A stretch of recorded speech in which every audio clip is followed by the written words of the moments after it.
Hi, welcome to week 3. I hope you're all doing well. I first want to talk to you a little bit about Blackboard 9. So when you go to Blackboard 9, please always go to the learning activities and click on the week. I will have links there to the assignments. Many of the assignments can be done right there in Blackboard 9, or you can attach a document. That makes it much easier for grading.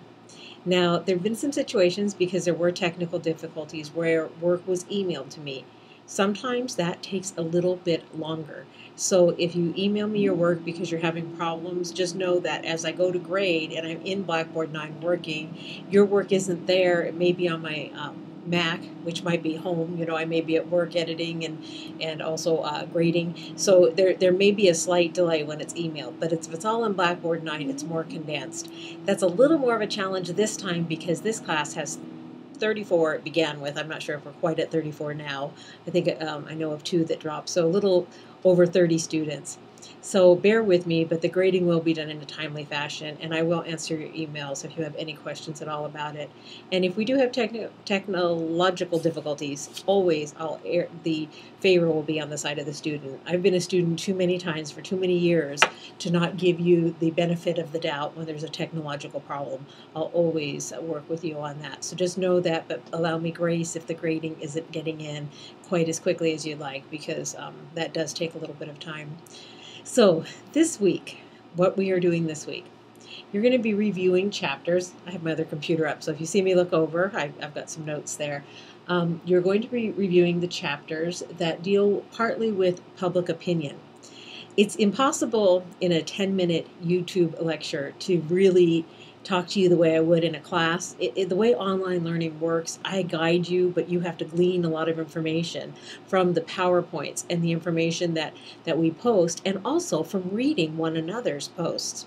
That's why I had a couple of people ask, oh, are we allowed to read those before we do our own? But the answer is absolutely. Because my master's is in education, I understand the research on collaborative learning, and you actually learn better when you build meaning by working with others. So in other words, when you put a post up and someone responds to it and says something a little different, or you read a different person in the class, their perspective may be different than yours when they read this material, but all of that activity in dealing with the material builds knowledge and meaning and is very beneficial to the learning process. So you may read the others before you do your own, because your take will be different. Your perspective and your life experiences are unique, so you may have a different take on this information that's posted.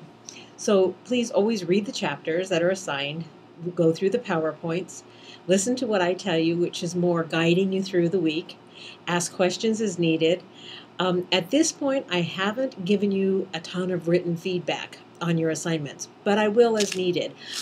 We're kind of getting started and getting moving forward. So as time goes on, if there's something that really needs more instruction from me, I will give that. But if you're pretty much in line with what I'm expecting, I may just say good job. You won't get a whole ton of critique on it. But should you have something you really want me to give a critical eye and edit, I'm a pro at editing. I have to edit for the university magazine, the newspaper, the yearbook, and so I don't mind.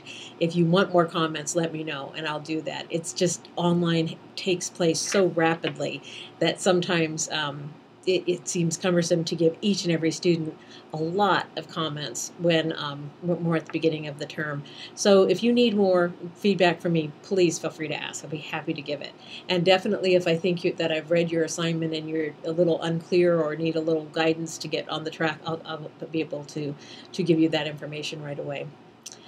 Okay, so this week we're talking about public opinion, and I do want to address that a little bit because so many companies, individuals, nonprofits lose in the court of public opinion. Of course, we have the court of law, and many people don't have to go to the court of law, but there is the court of opinion that can really be more costly and more damaging to one's reputation and success if they lose in the court of public opinion.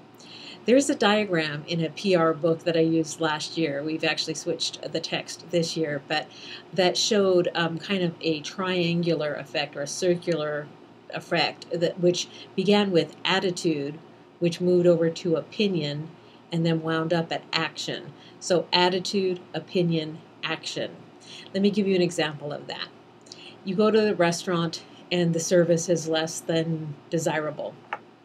So you have a slight attitude that here we are out for dinner for our anniversary or birthday, whatever it might be, and the service is less than what we expected. Okay, so that's your attitude.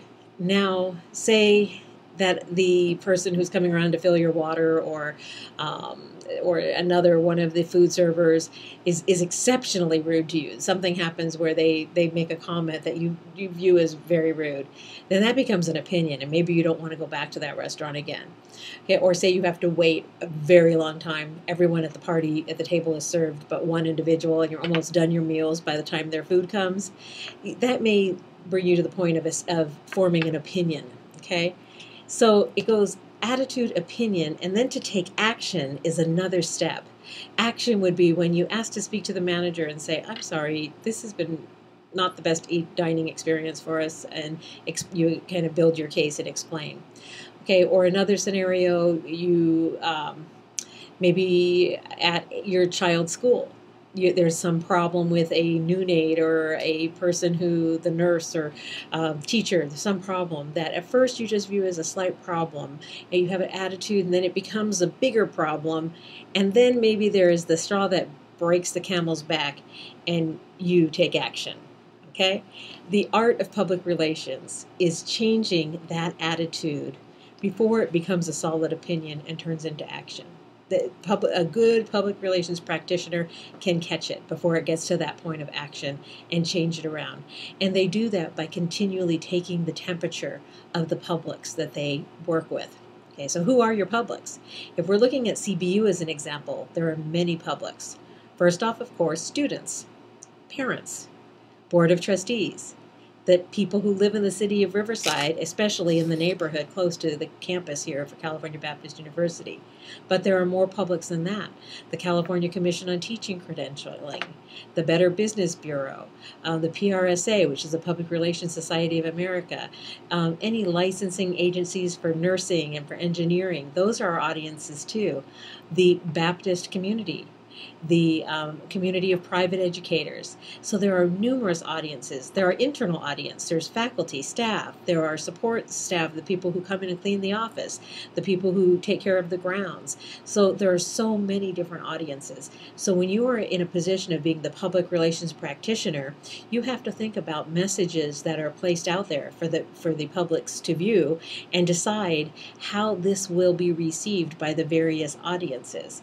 That doesn't mean that you're going to change the actual meaning of your message. No, it's just you may have to think about how you will frame this. And in fact, sometimes policies have to be reviewed from all of those perspectives so that it can be something that the general publics will respond to in a fair or accepting manner. So as you look at the publics, that's one thing I want to keep in mind, because I think that analogy of how things are here on campus can help you as to translate as you begin to work on various projects. So you've done executive summaries. This week you're going to do a brochure. By a brochure, it can be a double fold, just similar to a card. You know how a birthday card opens with a two-fold like this, or it can be a tri-fold. Tri-folds are a little trickier. There are templates for brochures that are on Microsoft Word. Some people do them without a template. I'm just asking for very minimal design. This is more about content. Now, the difference between a brochure and a flyer, for the purposes of this class, the brochure would tell about the services or products or mission of the entity, the business, the nonprofit, or agency that you are doing your executive summary and project and your various projects for. So the brochure gives sort of an overview. A flyer might promote a specific event. So in other words, if you were having a customer appreciation barbecue, or if you were having a discount pricing sale that customers could come to, that would be on a flyer. The brochure, we have a brochure for communication and visual arts, and there are many brochures for ops as well, but using my department here on main campus, in that brochure there's a section on the journalism program, there's a write-up on public relations, there's a write-up on communications, there's a write-up on visual arts and graphic design. So it's just kind of an overview with contact information. So much of this now is done online, but still there is a purpose for for the printed brochure. For the purpose of this class, it will not be printed. You will send it as an attachment to the assignment. If you have trouble with that, email it to me. That's fine. And I will make suggestions and comments as I grade this, which will probably take me a little longer on the grading of this. But many times, if you are good at PR, you could be working in another position. Even when I worked as an elementary teacher and here at the university as a college professor, I've had to do my own PR. As I said in one of the earlier talks, we all do PR. Just some of us are better at it than others. But the skill of putting together a concise, well-written brochure is one that will stay with you and benefit you in any employment.